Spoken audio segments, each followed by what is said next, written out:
Hey everyone, this is Josh, and I'm back 1 year later for the 2026 Oscars, and these are my finalized predictions.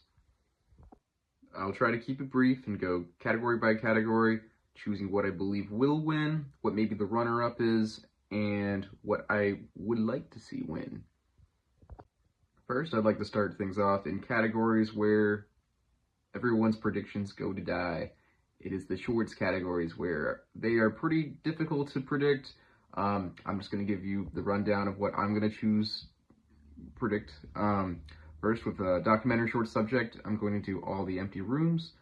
Best live action short subject, I'm going to do a Friend of Dorothy.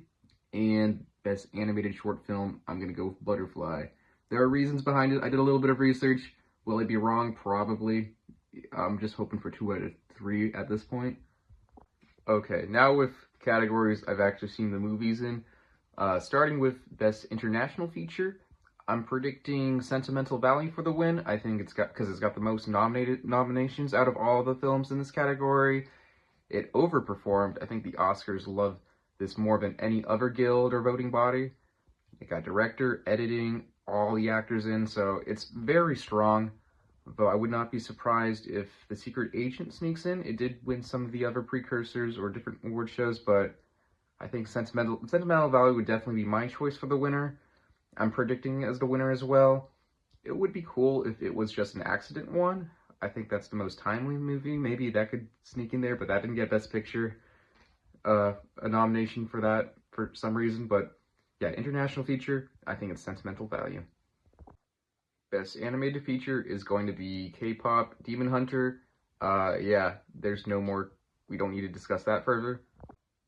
Okay, the next category is Best Documentary. Most people are predicting The Perfect Neighbor, which could very well win, but I'm gonna go do something a little bit different here. I'm gonna go with Mr. Nobody against Putin because I feel like some people vote based off of the title. I haven't seen any of the documentaries, but Mr. Nobody against Putin seems to be the runner-up in a lot of these award stuff. I think it won the BAFTA for Best Documentary.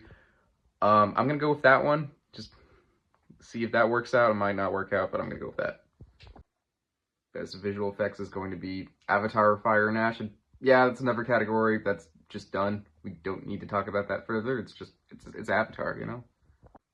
Okay, the next one is Best Sound, and it could be interesting, but I'm gonna predict it not to be interesting. It's gonna be F1 because Cars Go Vroom is loud.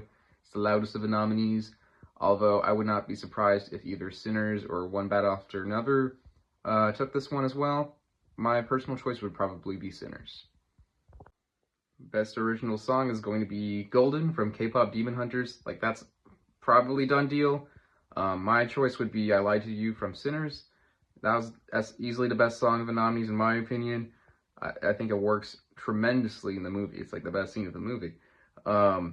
Maybe Sinners could win in this category just because of how strong Sinners is in general, but I would not go against the Grammy nominated song Golden.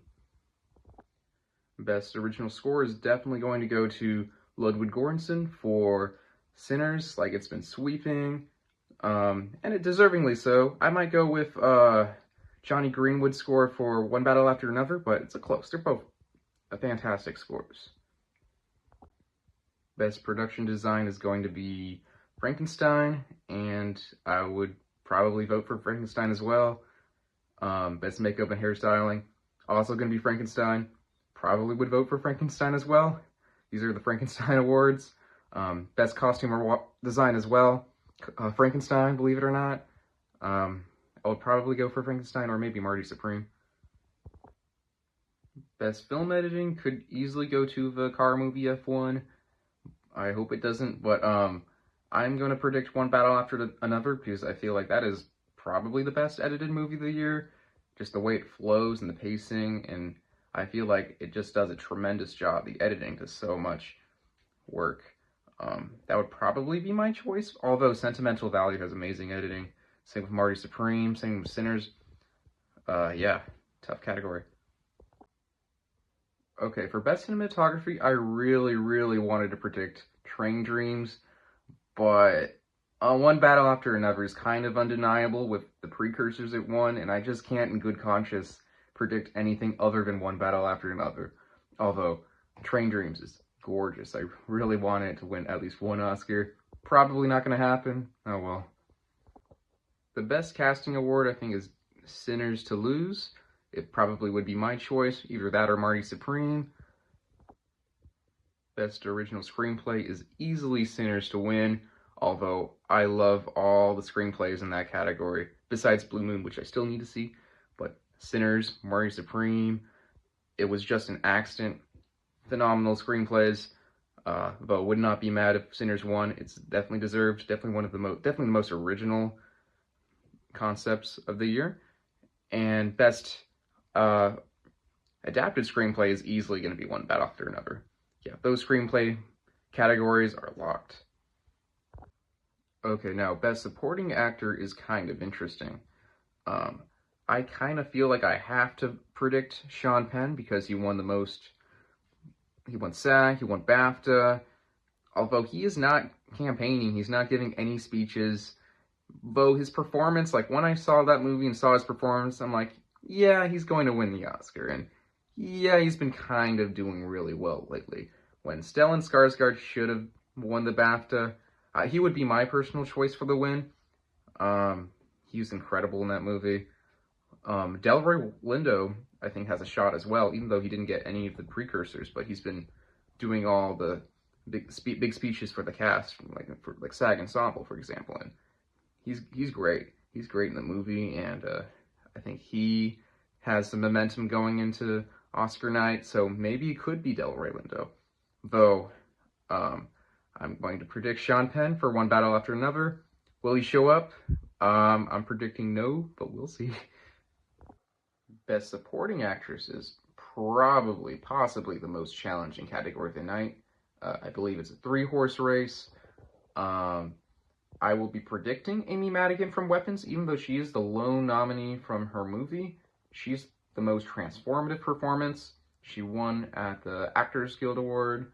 I think, yeah, she's just kind of iconic. Although the competition is very stiff. Wunmi Mosaku from Sinners could win. She won at BAFTA, and she's in possibly the strongest movie of the year. The same could be said about One Battle After Another with Teyana Taylor, although I think she has a little bit less momentum than Amy Madigan or a Wunmi Mosaku. Predicting Amy Madigan, but I could easily be proven wrong. We'll see how that goes. Now, Best Actor is interesting. I will be predicting Michael B. Jordan from Sinners. It'll be so cool to see Michael B. Jordan win an Oscar. He has that momentum. People really want him to win, whereas Timothée Chalamet has not been winning where he should. He did not win BAFTA. You could say he was the number 2, since Robert Aramayo, who was in a movie that was not nominated here, he won at BAFTA. People say Timothée Chalamet was a runner-up, but we don't really know that. It's a what if. He didn't speak at he didn't have a speech, so I really think it's Michael B. Jordan. He had a great speech. I think voters really like him. My personal choice would be Timothée Chalamet. I think he's the performance of the year, but Michael B. Jordan is great, and it will be cool to see him win, probably. Okay, the final 3 categories. Best Actress, super easy. The only acting category that's incredibly easy to predict. It's been a sweeper. It's Jessie Buckley for Hamnet.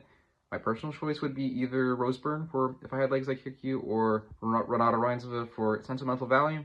Although Jessie Buckley is fantastic, so I can't deny that. Best Director is another one that's I think is pretty easy, almost locked in. There could be a Ryan Coogler upset, but I'm definitely going to predict Paul Thomas Anderson for One Battle After Another. He's maybe the most overdue director of all time, or of the past 20 years for sure.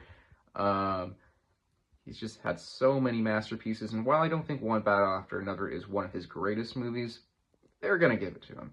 And my personal choice would probably be him or Joachim Trier for Sentimental Value. Tough competition. For Best Picture, it's tough. I think it's definitely A two-horse race, probably the most challenging two-horse race we've had in a couple decades even, maybe. Sinners, one battle after another. I think one battle after another works better on paper in terms of what the wins it's picked up. Although the energy and momentum of Sinners is kind of undeniable. One SAG ensemble did great at the SAG Actors Awards. So I'm predicting Sinners. I'm just getting that vibe. I could be completely wrong. I'm going for that one though. That's my gut. That's what my gut is telling me.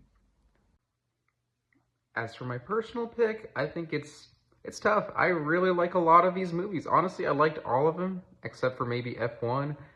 But yeah, my favorite, I would probably pick either Marty Supreme, Sentimental Value, although I also love Sinners. Yeah, what do you guys think will win? What are you predicting? Am I gonna be wrong? Maybe. Am I gonna be right on some stuff? Maybe. Who knows? But I'm looking forward to the Oscars. Sunday at 7 p.m. Eastern, and yeah, see you guys next year or whenever.